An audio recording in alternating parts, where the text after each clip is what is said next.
Kottayam medical കോളേജിൽ ഒളിക്യാമറ കണ്ടെത്തി. നഴ്സുമാർ ഡ്രസ്സ് മാറുന്ന മുറിയിലാണ് ഒളിക്യാമറ കണ്ടെത്തിയത്. നഴ്സിംഗ് ട്രെയിനിയായ മാഞ്ഞൂർ സ്വദേശി ആൻസൺ ജോസഫിനെ പോലീസ് പിടികൂടി.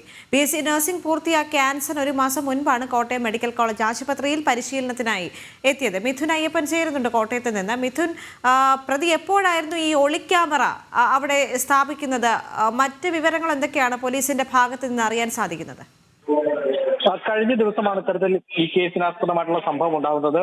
ഈ സംഭവത്തിൽ കോട്ടയം ഗാന്ധിനഗർ പോലീസ് മാഞ്ഞൂർ സൗത്ത് ചരളയിൽ സ്വദേശിയായിട്ടുള്ള ആൻസൺ ജോസഫിനെ അറസ്റ്റ് ചെയ്തിരിക്കുകയാണ്. കഴിഞ്ഞ ദിവസം BSc നഴ്സിംഗ് പൂർത്തിയാക്കിയ ആൻസൺ ഒരു മാസം മുമ്പാണ് കോട്ടയം മെഡിക്കൽ കോളേജ് ആശുപത്രിയിൽ പരിശീലനത്തിനായി എത്തിയത്. ഇയാളും മറ്റ് നഴ്സിംഗ് അസിസ്റ്റന്റുമാരും അടക്കമുള്ളവർ വസ്ത്രം മാറുന്ന മുറിയിലായിരുന്നു.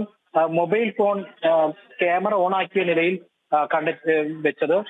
ഇത് പിന്നീട് ആൻസണിന് ശേഷം വസ്ത്രം മാറാൻ മുറിയിൽ കയറിയ ജീവനക്കാരി ഈ ക്യാമറ കണ്ടെത്തുകയും പിന്നീട് ഇത് ആശുപത്രി അധികൃതർ ഗാന്ധിനഗർ പോലീസിനെ അറിയിക്കുകയാണ്. പോലീസ് വന്ന് മൊബൈൽ അടക്കം കസ്റ്റഡിയിൽ എടുത്തിട്ടുണ്ട്. ഗാന്ധിനഗർ പോലീസ് കേസെടുത്ത ശേഷം പ്രതിയെ അറസ്റ്റ് ചെയ്തു.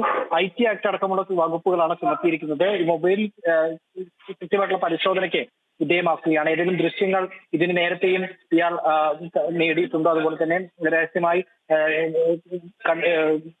ഷൂട്ട് ചെയ്തിട്ടുണ്ടോ, ചിത്രീകരിച്ചിട്ടുണ്ടോ, മറ്റാർക്കെങ്കിലും കൈമാറിയിട്ടുണ്ടോ എന്നടക്കമുള്ള കാര്യങ്ങൾ പോലീസ് ഇപ്പോൾ വിശദമായി അന്വേഷിച്ചു വരികയാണ്. ഫോൺ ശാസ്ത്രീയമായിട്ടുള്ള പരിശോധനയ്ക്ക് വിധേയമാക്കുമെന്ന് അന്വേഷണ സംഘം അറിയിച്ചിട്ടുണ്ട്.